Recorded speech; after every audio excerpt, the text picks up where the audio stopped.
Donald Trump entered the press conference alongside the Prime Minister of Ireland, appearing exhausted and disoriented, like a malfunctioning machine.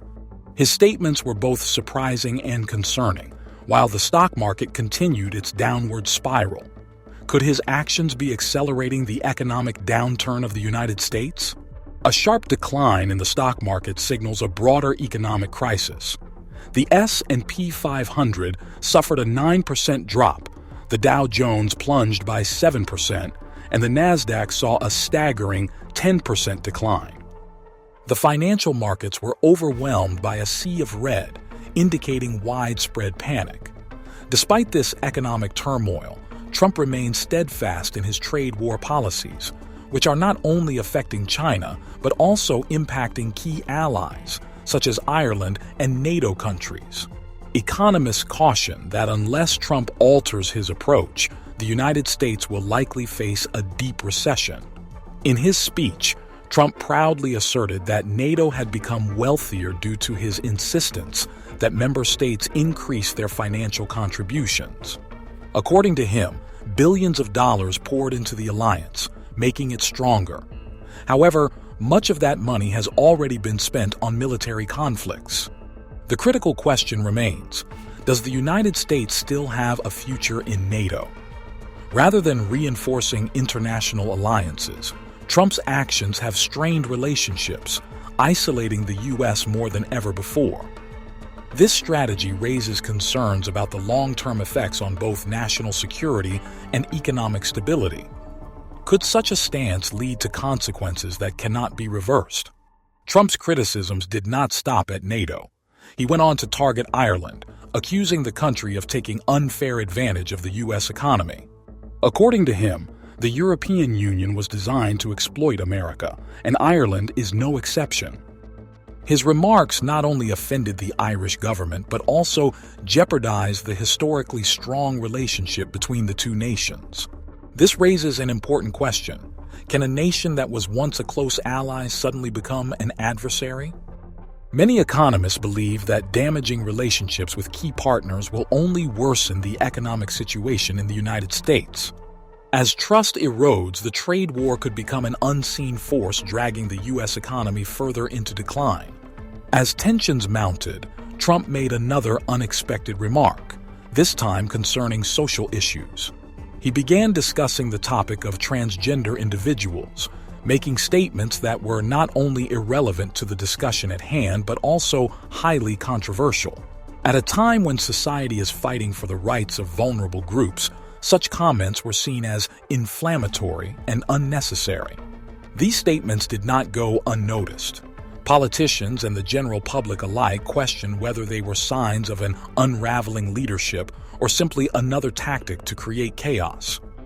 Regardless of intent, such remarks only deepen divisions within American society, fostering discord rather than unity. Even within the Republican Party, Trump has started to encounter resistance, though it remains subtle. Many top business leaders who once supported him are now expressing concerns over his policy decisions. Yet, they hesitate to voice their opposition publicly, fearing potential retaliation from the White House. This silence reveals an unsettling reality. When leaders can no longer persuade their own allies, it signals a loss of control within the government. Economists warn that this reluctance to speak out is not a sign of agreement, but rather one of apprehension. Such hesitation could push the economy even further into recession. Each misstep Trump takes appears to deepen the existing economic crisis. His relentless trade wars, coupled with his controversial social and political statements, have pushed the United States to a precarious crossroads. Analysts warn that if this trajectory continues, the country could soon face a severe economic downturn, characterized by soaring unemployment, business closures, and an unyielding stock market decline. The Republican Party's response, or lack thereof, is equally concerning. Politicians who once stood by Trump are now choosing to remain silent, avoiding any public opposition despite recognizing the economic dangers ahead. This unwillingness to confront reality raises a significant issue. When leaders fail to act in the national interest, Who will take responsibility for the impending crisis? Meanwhile, Wall Street is in turmoil. In just a few hours, an estimated $4 trillion vanished from the U.S. stock market, sending shockwaves throughout the economy. And with a trade war brewing with Canada, the situation is poised to deteriorate even further.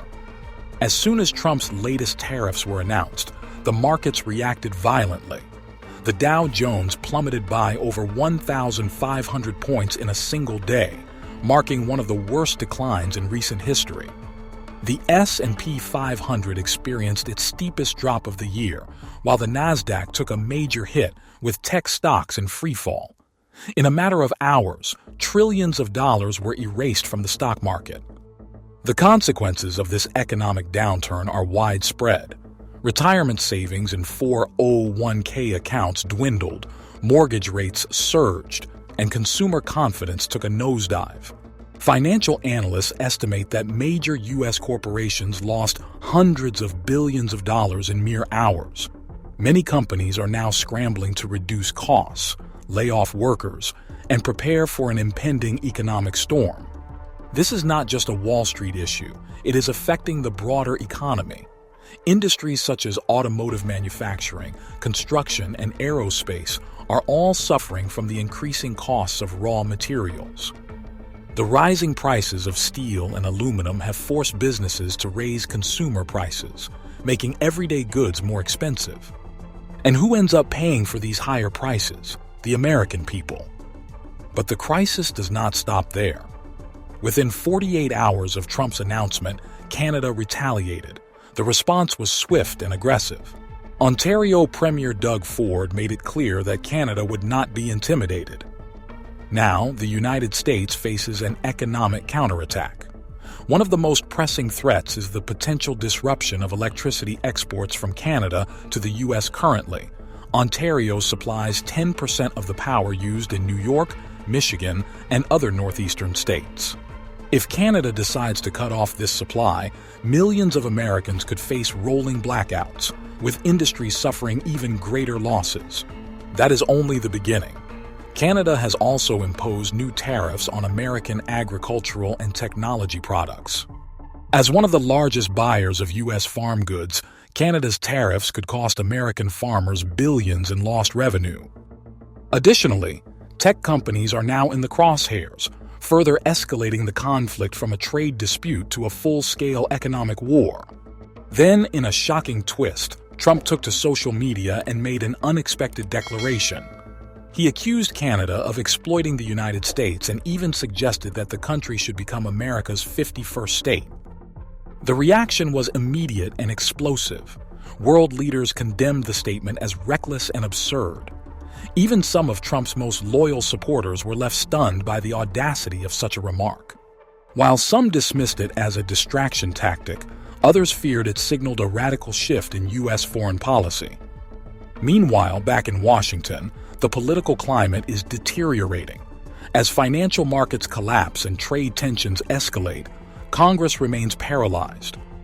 A crucial federal budget deal is at a standstill, and if lawmakers fail to reach an agreement, the U.S. government could face a shutdown. The implications of a government shutdown would be severe. Millions of federal employees could be left without pay. Essential services like healthcare and national security could be disrupted, and the economy could take yet another devastating blow. Within the Trump administration, chaos continues to unfold. Several top economic advisors have resigned, warning that the president's policies are steering the nation toward economic ruin. One former White House economist put it bluntly, "This is worse than 2008. We are sleepwalking into an economic catastrophe." The crisis extends beyond Wall Street. Millions of American jobs are now at risk. Small businesses that rely on affordable materials are struggling to stay afloat. Meanwhile, global economic powers such as China and the European Union are preparing their own countermeasures. Energy prices are surging, and some analysts predict that gas prices could reach record highs within weeks. With no resolution in sight, the American economy stands on the brink of collapse. The question remains, will these policies lead the country to economic ruin, Or will there be a significant shift in direction before it is too late? I have shared my opinion, but what do you think? Leave your comment, give it a like, and subscribe to the channel. Thank you for watching. See you soon.